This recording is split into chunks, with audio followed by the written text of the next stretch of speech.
October 24th.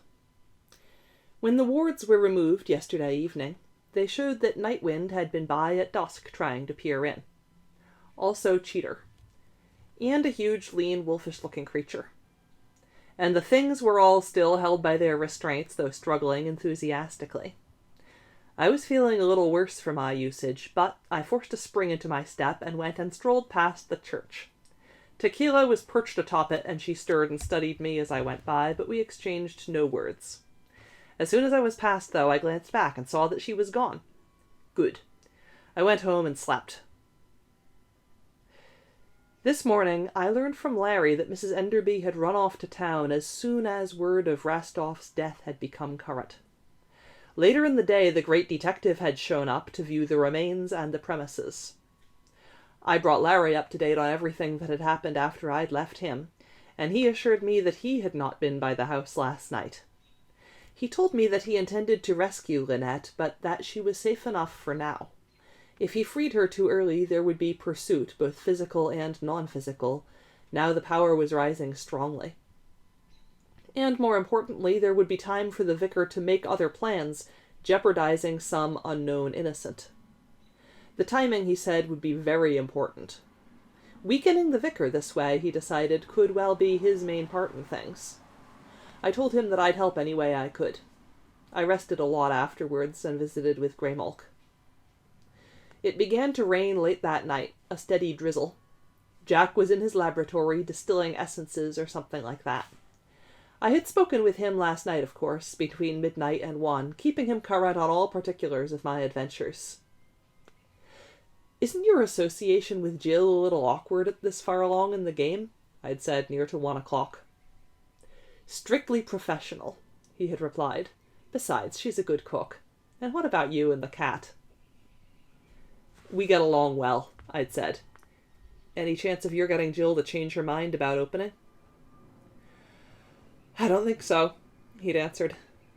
"She's not making you think about switching, I hope." "Of course not." "Well, if I may speak freely..." The clock struck 1, and I couldn't. I watched the darkened windows flood for a while, made my rounds, and slept some more. When all hell breaks loose in our vicinity, it does it with style. I was awakened by an enormous thunderclap, sounding as if it had occurred just overhead, and the brightness of the lightning stroke had been visible through my closed eyelids. Suddenly I was on my feet in the front hall, not certain how I had gotten there. Along with the echoes of the crash, however, my mind held memory of the sounds of breaking glass. The mirror had shattered. The things were slithering out. I began barking immediately. I heard an exclamation from the room where Jack worked, followed by the sound of some instrument or book being dropped. Then the door opened and he was hurrying towards me. When he saw the slitherers, he called to me, "Snuff! Find a container!" And he returned to the laboratory where I heard a cabinet open. I looked about. I raced into the parlor, slitherers spreading like a slow tidal wave at my back. Upstairs, the thing in the steamer trunk began beating upon its confines with frantic exertion. I heard wood splinter as it struck, and there were rattles from the attic. Another flash created a moment of yellow day beyond the windows, and the thunderclap that came with it shook the house. There was nothing in the parlor in the way of a mirror, but on a side table near the door stood a partly full, partly empty, bottle of port wine, of the ruby variety. Recalling that this species casts a spell within the bottle, I reared and pushed it off of the table with my paw so that it fell upon a rug rather than the floor's wood. It did not shatter, and its cork remained in place. There came another flash and another crash. The things upstairs continued their noisy activity, with indication that at least the inhabitant of the steamer trunk had gotten free. A glance hallward showed me the steady, continuous exodus of the things from the mirror. I heard Jack's footfalls. An uncanny glow began to fill the room and the hall, and it did not seem entirely attributable to the internal incandescence of the slitherers. Rolling the bottle hallward, I saw Jack standing at the hall's far end, a wand in his hand. It was the no-nonsense wand he had used to transfer the slitherers from mirror to mirror earlier, and not the powerful game artifact, the closing wand, which was also in his possession. While he is master of the knife, or vice versa, the knife is not technically a game tool, though it may be used as a part of the game. The knife is the embodiment of his curse, as well as a special source of power. He saw me, and he saw the bottle at the same time as I saw him. Jack raised the wand and used it to part the flowing mass which separated us. Then he came forward, and it slithered closed behind him as he advanced. Coming up beside me, he picked up the bottle then, held it in his left hand, and uncorked it with his teeth. There came another thunder roll, and the eerie lightning assumed a definite greenish cast, giving Jack a corpse-like appearance. There was a scrambling sound overhead, and the yellow-eyed thing from the steamer trunk bounded down the stair, cracking the banister as it came. "Deal with it, Snuff!" Jack cried. "I can't!" And he turned his attention and his wand upon the things from the mirror, compelling the nearest to enter the bottle. I gathered myself and sprang across the flow of slitherers, moving to the foot of the stair, my lips curled back and hair bristling as the thing came down. Too bad its neck was so short. I knew I was going to have to tear out its throat. The green light hung about it, and the rain sounded like thrown gravel against the roof and windows.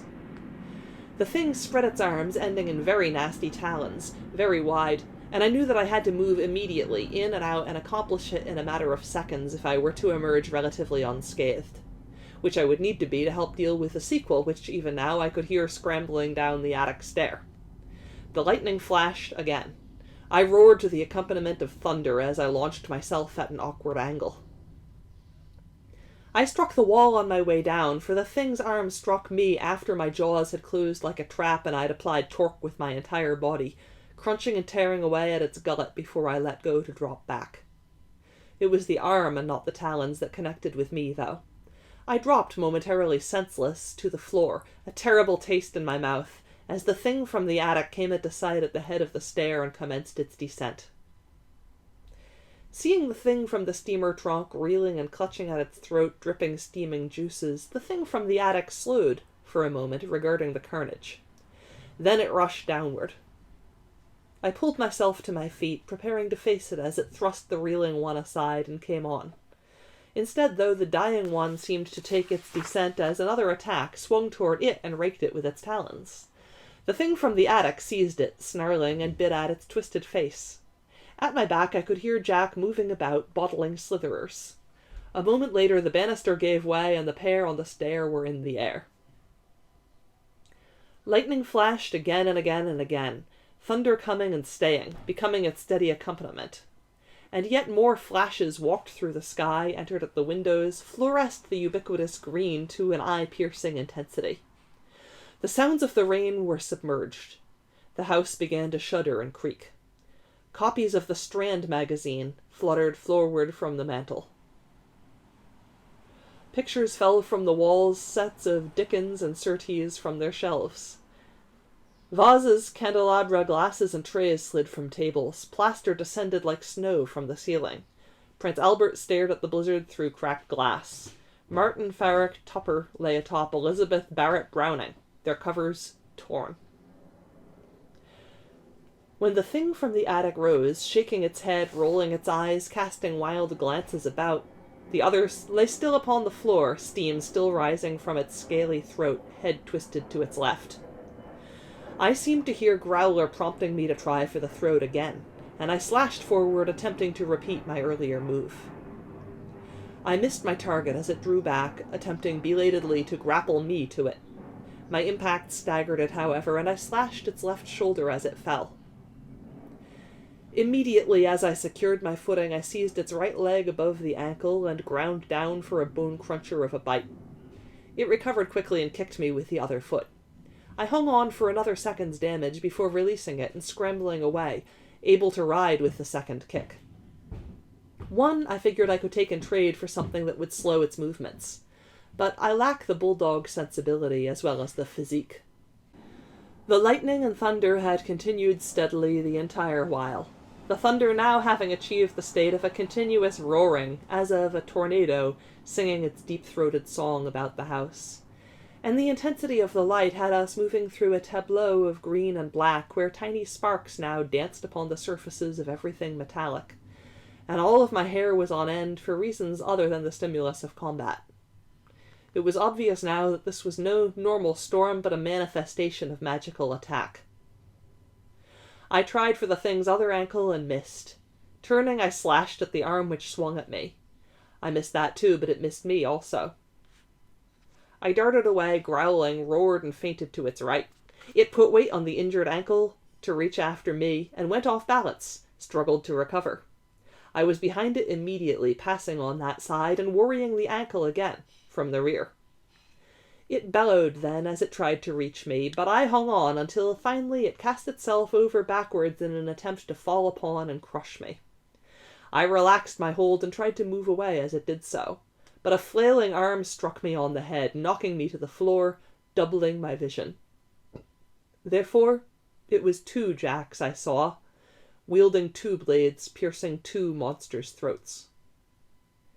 Even as I crawled out from beneath the attic thing's outflung arm, the basement door crashed open, and in several quick bounds the thing from the circle was upon me. "Now, hound, I eat you," it said. I shook my head, trying to clear it. "Snuff, get back," Jack told me, turning toward it. Zzz. The starlight danced upon the blade in his hand, and I needed no further persuasion. I crawled toward the farther end of the now slitherless hall, passing a corked bottle of port and spirits as I went. Pieces of mirror gave back green dogs with jagged edges. Psst. I watched as Jack finished his business, ready in case he required assistance, grateful that he did not. Plaster continued to rain down. Everything loose was on the floor. The thunder and the light and the house's shuddering had almost become a part of the environment. I suppose that if you lived with it long enough, there might come a time when you stopped noticing. I didn't really want to wait and see. As I watched the thing from the circle finally fall, following a masterful upstroke, I turned my stronger emotions toward the perpetrator of the onslaught which had caused their release. It was more than merely annoying, having had to put up with them all these weeks, and then to lose them this way before they could fulfill their function. Under the proper constraints, they had been intended as the bodyguard for our retreat, should one be necessary, following the events of the final night, after which they would have had their freedom in some isolated locale, obtaining the opportunity to add to the world's folklore of a darker nature. Now, ruined the buffer plan. They weren't essential, but they might have proved useful should we have to exit pursued by Furies. When the business was done, Jack traced pentagrams with his blade, calling upon the powers that would cleanse the place. With the first one, the green glow faded. With the second, the house stopped its shuddering. With the third, the thunder and lightning went away. With the fourth, the rain ceased. "Good show, Snuff," he said then. There came a knocking on the back door. We both headed in that direction, the blade vanishing and Jack's hair and clothing getting rearranged along the way. He opened the door. Jill and Greymalk stood before us. "Are you all right?" Jill asked. Jack smiled, nodded, and stepped aside. "Won't you come in?" he said. They did, though not before I'd noted that it seemed perfectly dry outside. "I'll invite you into the parlor," Jack said, "if you don't mind stepping over a few dismembered ogres." "Never did before," the lady answered, and he led her in that direction. The parlor floor was full of what had been on the shelves, the tables, the mantelpiece, and everything was powdered with plaster. Jack raised the sofa cushions one by one, punching each and turning it upside down before replacing it. She took the seat he offered her, which afforded a view of the broken mirror and slashed demonic carcasses sprawled in the hall. The clock chimed 11:45. "I'll have to offer you sherry," Jack said. "The port's gone bad." "Sherry will be fine." He repaired to the cabinet, fetching back 2 glasses and a bottle. After he had poured a pair and given her one, he raised the other and looked at her over it. "What prompts your visit?" he asked. "I hadn't seen you in over an hour," she replied, taking a small sip of sherry. "That is true," he answered, sipping his own, but it is often that way with us. Every day, in fact. Still, I refer to your house, as well as your person. I heard a small sound earlier, as of the tinkling of a crystal bell from this direction. When I looked this way, I saw nothing but a well of impenetrable darkness. Ah, the old crystal bell effect, he mused. Haven't seen that one since Alexandria.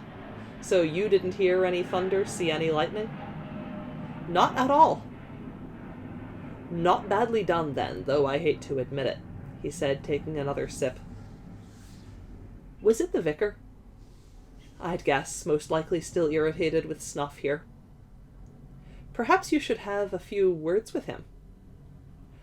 I don't believe in giving warnings, but I give anybody 2 attempts on us to discover their folly. If they do not, and they try a 3rd time, I kill them, that's all. He sent those creatures after you? She gestured toward the hall. No, he replied. They were my own. They got loose during the attack. It must have involved a general manumission spell. Pity. I had better use for the fellows than this. She set down her glass, rose, visited the hall, and inspected them. She returned a little later. Impressive, she said, what they are and what got done to them. She seated herself again. What I'm wondering most, though, is what you're going to do with them now. He said, toying with his glass. It's rather far to the river. I nodded vigorously. I suppose I could just stow them in the basement, throw a piece of canvas over them, or something like that. They might start to smell pretty bad. They already smell pretty bad. True, but it would be awkward if they were discovered on the premises, and when they start to decompose, it might lead someone official this way. Conceded.